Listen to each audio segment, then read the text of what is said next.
क्या अमीर बनना आपका सपना है? क्या आप चाहते हैं कि आप भी दुनिया के सबसे अमीर आदमी बने? क्या आप चाहते हैं कि आप बिलियंस में पैसे कमाएं? अगर आपका जवाब हां है, तो यह किताब आपको सिखाएगी कि आप अमीर कैसे बन सकते हैं। यह किताब आपको सिखाएगी कि वेल्थ का मतलब क्या होता है और पैसों की कद्र कैसे की जाती है। अगर मैं इस किताब को पढ़ने वाले लोगों की बात करूं, तो यह किताब हर किसी के लिए बहुत अहमियत रखती है, क्योंकि अगर आप एक स्टूडेंट हैं, तो यह किताब आपकी जिंदगी बदल सकती है। अगर आप बिजनेस कर रहे हैं, तो हो सकता है इस किताब को पढ़ने के बाद आपके सोचने का तरीका बदल जाए। और अगर आप कोई जॉब कर रहे हैं, तो यह किताब आपको अमीर बनने का पूरा रास्ता बताएगी। कई सारे लोग अपने आप से इसी तरह के सवाल पूछते रहते हैं कि काश मेरे पास एक बंगला होता, काश मैं इतने ज्यादा पैसे कमा रहा होता, क्या मैं जितना अभी पैसा कमा रहा हूं वह मेरे लिए काफी है। इस तरह के सवाल लोगों को अक्सर बेचैन करते हैं, क्योंकि यह सवाल अक्सर लोगों के दिमाग में घूमते रहते हैं।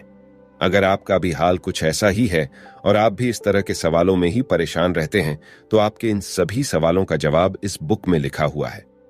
आथर बताते हैं कि जब वह अपने कॉलेज में थे, तब वह पैसे इकट्ठा करने के लिए वेटर का जॉब किया करते थे। वह जिस जगह पर काम करते थे, वह लॉस एंजेलिस के सबसे महंगे होटल्स में से एक था। एक दिन जब ऑथर अपनी जॉब पर थे, तब उनकी नजर एक 20-21 साल के मिलेनियर पर गई। वह मिलेनियर काफी स्मार्ट था। टेक्नोलॉजी की अच्छी पकड़ होने की वजह से उस लड़के ने वाईफाई रूटर का एक ऐसा कंपोनेंट तैयार किया था जिसके लिए उसे काफी अच्छे पैसे मिले थे।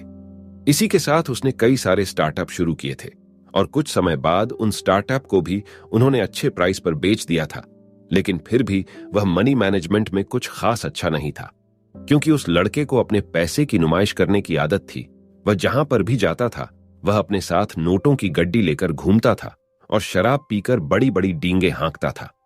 एक दिन उस आदमी ने गाड़ी पार्क करने के लिए एक गार्ड को बुलाया और उसे अपने नोटों की गड्डी से कुछ पैसे निकालकर सामने वाली दुकान पर जाने का ऑर्डर दिया। गार्ड जब दुकान पर पहुंचा, तब दुकानदार ने उसे पैसे के बदले सोने के सिक्के दिए। तो अब आप सोचिए कि उस यंग मिलीनियर ने सोने के सिक्कों का क्या किया होगा। शायद आप में से कुछ लोग यह सोच रहे हो कि यंग मिलीनियर ने गोल्ड कॉइन्स को संभाल कर रखा होगा, लेकिन ऐसा बिल्कुल नहीं है। उस लड़के ने गोल्ड कॉइन्स को समुद्र में फेंक दिया और इस काम में उसके दोस्त भी उसका साथ दे रहे थे। वह लड़का समुद्र में इस तरह से सिक्के फेंक